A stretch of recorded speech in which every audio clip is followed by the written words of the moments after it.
Leicester City 0, Arsenal 2. 3 points FC for Mikel Arteta in Arsenal, as goals from Gabriel and Emile Smith Rowe made it 9 games unbeaten for Arsenal. But who were the standout performers and what exactly did we learn from this game? Make sure to smash a like on the video and do subscribe to the channel if you are new. And here are the 5 things that we learned from Leicester City 0, Arsenal 2.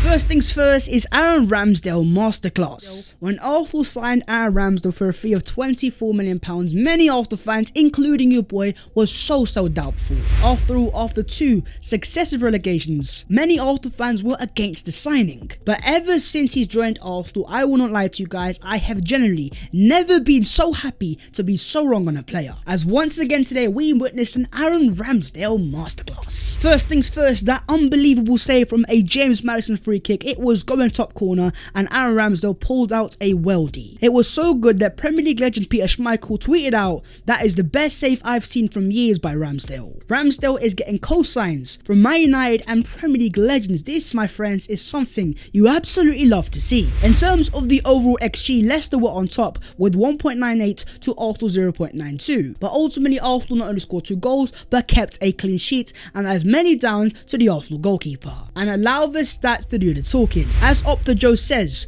of all the goalkeepers to have faced more than 2 shots on target this season, only Edouard Mendy with 89% is enjoying a higher save percentage than Arsenal's Aaron Ramsdale with 85.7%, who has saved 24 of the 28 shots on target he has faced. Yes, the modern day keeper has to be able to play at the back, but the principal job of a goalkeeper is to be able to save goals and prevent goals, and as you guys can see, Aaron Ramsdale is most certainly doing that. Here is another stat from Albania who says, since Aaron Ramsdale has come into the team, only Chelsea and Man City have conceded fewer goals than Arsenal with 4. And even today, worldy save after worldy save, calm, composed, claiming crosses. I'm not gonna lie to you guys, I'm getting tears in my eyes. What a goalkeeper we have, boys. And the thing that really brought tears to my eyes was the kicking out of the back. Some of the passing range, my man's pulling. I mean, we've got prime Xavi in goal right now, as there was one instance in the first half where he fired the ball into Premier League, who took a terrific first touch. And as pointed out here, it's important to recognise Ramsdale's body language. He gestures to Aubameyang to come closer and then repeats the gesture. They are confident in each other's abilities. He knows that Oba can receive it well, and Oba knows that Ramsdale is capable of the pass. This is how chemistry is built. All of the Arsenal outfield players have a different level of confidence on the ball because they now trust in the goalkeeper with his feet. And with all due respect to Bert Leno, that simply just wasn't the case with him in the Arsenal goal. He's a bit of a character. I mean, 1 point Leicester fans are booing him and saying you're this and you're that, and he's pointing back to the crowd while dropping a masterclass on the heads. I don't know where we signed this demon from, but £25 million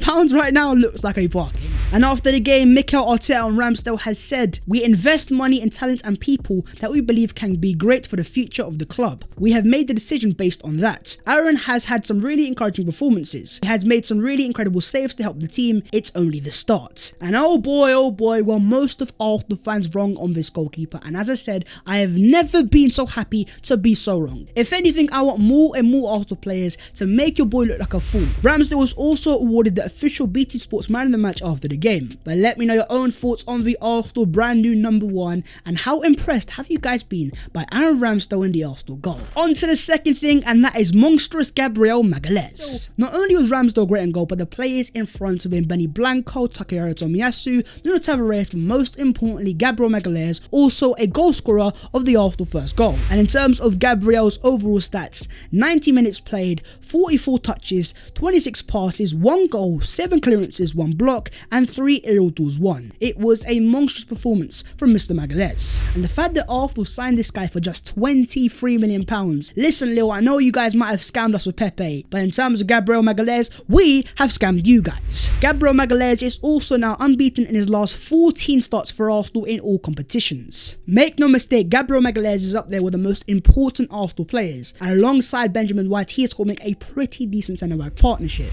But in terms of his goal, of course, it came from a corner, it It came from a set piece, and I don't want to be that guy, but I can't help it. I told you guys yesterday in my own video, watch out for Leicester, watch out for Arsenal, and watch out for set pieces. And as Albino points out, Arsenal have now scored from corners in 4 consecutive matches. Now, first things first, of course, it was a fantastic header for Gabriel, who was a coach that Arsenal had signed from Man City, and the impact he has made on the Arsenal team is so clear to see. And I, as my time as an Arsenal fan, have never seen Arsenal be this consistent in terms of threatening from corners. And in terms of this brand new Arsenal defence, it looks like Arsenal finally have defenders that Arsenal fans can rely upon. Because even though Leicester were all over Arsenal in the second half, I will not lie to you guys, I was very confident in the Arsenal defence. Clean sheets and Arsenal Football Club, what a iconic duo indeed. Moving on to the third thing, and that is the Mikel Arteta press. One of the common denominators with Arsenal so far this season, once Mikel Arteta has had his full players, is the fact that Arsenal start off in electrifying fashion. High intensity, high pressing, and overall pinning in the opposition. And this, my friends, was exactly the case in this game as well. As Arsenal were 2-0 up in the opening 20 minutes, all over Leicester, the high press was working to full effect. And it once again shows when Arsenal do press, Mikel Arteta's press is very well organised, and Arsenal are very successful when it comes to winning the ball back. The one thing that seems to keep happening is after around the 25-minute mark, Arsenal seems to drop off and sit back. And it seems like Arsenal, as of right now, are not able to sustain pressure over an entire half. Well, as Rohan points out here,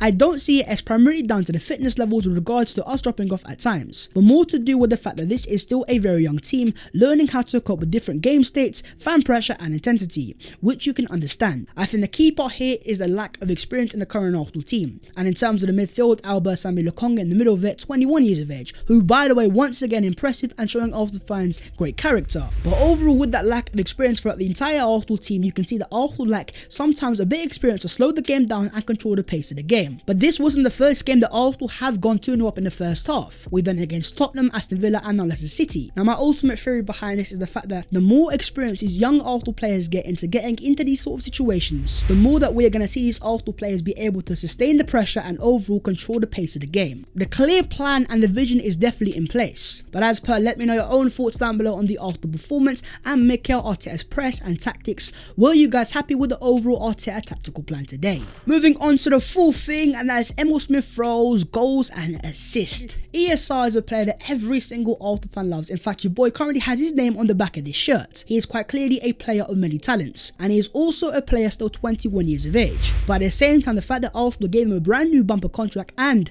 the Arsenal number 10 at the start of the season, when you take a number that big, what comes with that is pressure from the fans to deliver now. Not just in performances, but in terms of goals and assists. And oh boy, is ESR rising to the occasion. And as Albino points out, that's now 4 goals and 2 assists in his last 7 appearances in all competitions for Emile Smith Rowe. Forget the dribbling, the first touch, the IQ, the pressing, the work rate, the number 10, the flair, the whatever. We are now getting goals and assists on a consistent basis. Once again, excuse the tears in my eyes. And need I remind you guys, this is ESR's first ever year of going into it as a starter, as a first teamer, and his first year of proper full professional football. But for me, it wasn't just Emile Smith Rowe, but also a certain Martin Odegaard, who came on in the second half, and in terms of what he was asked to do, I think he had a very positive impact on the game. And as pointed out here, Odegaard coming on did exactly what we needed. We couldn't get out of the entire half, he came on and made 2 chances straight away. By no means was Odegaard a revelation, but in terms of Mikel Arteta, for me, bringing him on in the second half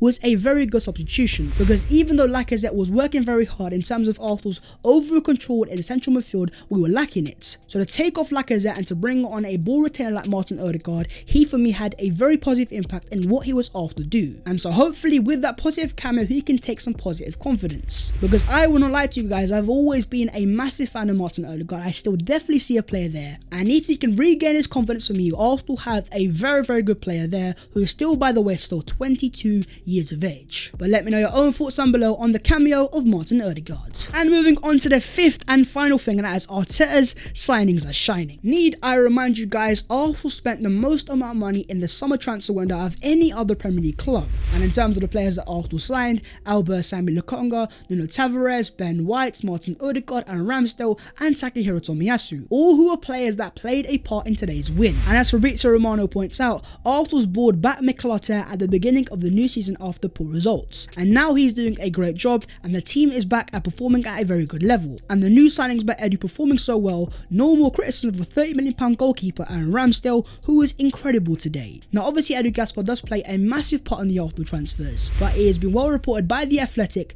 that it was Mikel Arteta who pushed forward for Aaron Ramsdale, and it was then where apparently Edu Gaspar was pushing for Neto over Aaron Ramsdale, as according to The Athletic. But it wasn't just Aaron Ramsdale, as according to The Athletic, Edu Gaspar was also pushing for a certain Emerson Royale over Takehiro Tomiyasu. But once again, it was the Arsenal manager Mikel Arteta who got his way, who pushed for Tomiyasu over Emerson Royale, and oh boy am I happy that our board listened. So as pointed out by James, there is a lot of things that you can criticise Mikel Arteta for, but his talent ID definitely isn't one of them. Now, by no means over the entirety of the Mikel Arteta regime have all his signings been perfect, but so far in terms of the last transfer window, I can say right now on my chest, it is looking so far so decent. Make no mistake, this was a massive win for Arsenal and also for Mikel Arteta, because after those two draws against Brighton and Crystal Palace, many Arsenal fans, including your boy, were just asking massive questions. But since then, to beat Aston Villa and Leeds and also now Leicester so convincingly, it is shown to Arsenal fans that these players are most certainly playing for Mikel Arteta. And what that means now is points per game since Christmas 2020, Arsenal ranked 3rd only behind Chelsea and Man City. I can't lie to you guys right now, I'm just so happy to see Arsenal fans happy, the positive vibes, the fans that are smiling. For me, it's just things you absolutely love to see. And in terms of Arsenal's overall results in all competitions since the September international break, wins against Norwich, Burnley, Wimbledon and Tottenham, draws against Brighton and Crystal Palace, and wins against Aston Villa, Leeds United and Leicester City. And in terms of where this leaves Arsenal now in the Premier League table, Arsenal have moved to 6th place, level points with Man United, and 4th place West Ham. Would you look at that, a relegation candidate Arsenal level on points with title contenders Man United 10 games into the season. And also as of right now, Arsenal are only 3 points off last year's title winners in Man City. It has been a low-key beautiful remontada. But as Mikel Arteta says after the game, we haven't done anything yet. We have only won a couple of matches. We are not where we want to be still, and we have a lot of things to improve. Let's be humble, keep working hard and go game by game. And I completely agree with Mikel Arteta, Arsenal still have a long way to go, but what we need to see now is consistency over a longer period of time to prove to Arsenal fans that Arteta and Arsenal are the real deal. And in terms of Arsenal's next 6 fixtures, there's Watford, Liverpool, Newcastle, Manchester United, Everton and Southampton. There are some hard games there, but also some winnable ones. Even though your boy is trying his best not to get carried away, my question to you guys is, after Arsenal's performance today, where do you guys think that Arsenal are gonna finish? But in terms of today, my friends, let's just celebrate what is a gargantuan dub. But that is the video there and there. If you guys have enjoyed, make sure to go down there and smash a like on the video, and also do consider subscribing to your boy's channel if you guys are new. If you want to follow your boy on them social medias, then the links will be down below in the description. But that was the 5 things that we learned from Leicester City 0, Arsenal 2, positive vibes, Tottenham are getting battered, Arsenal winning games, beautiful scenes, and I will see you guys next time in a bit.